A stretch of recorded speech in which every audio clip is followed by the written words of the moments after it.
የተሻረው ጎል ጥፋት ከሆነ አርሰናል የሊጉ ሻምፒዮን አይሆንም ነበር ሲል የርገን ክሎፕ አስተያየቱን ሰጥቷል።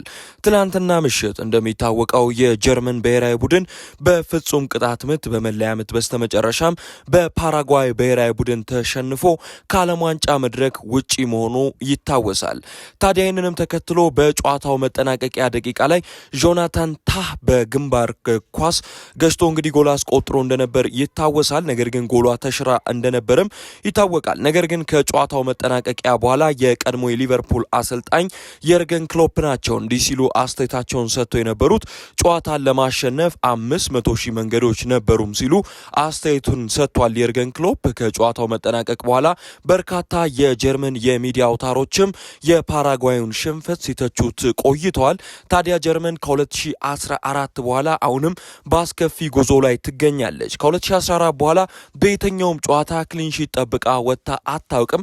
ይህም እንግዲህ አስከፊ ከሆኑ መንገዶቹ መካከል አንዱ ሆኖባታል። ተደጋጋሚ ሽንፈቶች ጀርመን እያጋጠማት ነው።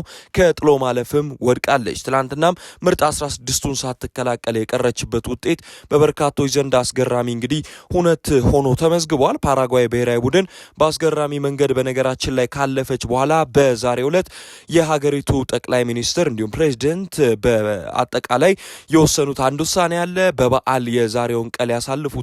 የተኛውም ስራ አይኖርም ማለት ነው።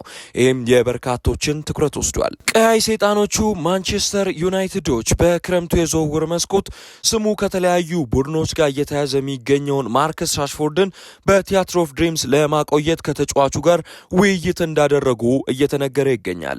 ባለፉት ሰዓታት በራሽፎርድ ወኪሎችና በማንቸስተር ዩናይትድ መካከል ውይይቶች ተካሂደዋል። ውይይቱም ራሽፎርድን እንደገና የዋናው ቡድን አካል ለማድረግ በሚቻልበት እንግዲህ ሁኔታ ላይ ነው ሲወያዩ የከረሙት። ዩናይትድ ራሽፎርድን በካሪክ አመራር ስር ወደ ልምምድ ለመመለስ ፍቃደኛ እንደሆኑም ነው ፋብሪዚዮ ሮማኖ ይዞት የወጣው መረጃ እያመላከተ የሚገኘው።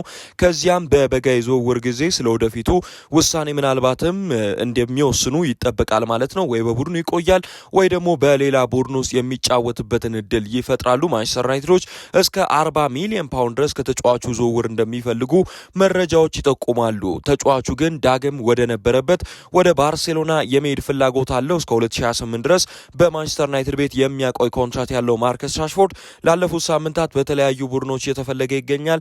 ከፈላጊዎቹ መካከል ደግሞ ቶተንሃም ሆትስፐርስ፣ ባየር ሚዩኒክ እንዲሁም ደግሞ አርሰናልም ይፈልጓል የሚሉ አንዳንድ የመረጃ ምንጮች ሲወጡ ቆይተዋል። ነገር ግን ማርከስ ራሽፎርድ ህልሙ እንግዲህ በባርሴሎና ቤት የመቆየት እንደሆነ መረጃዎች ያሳያሉ።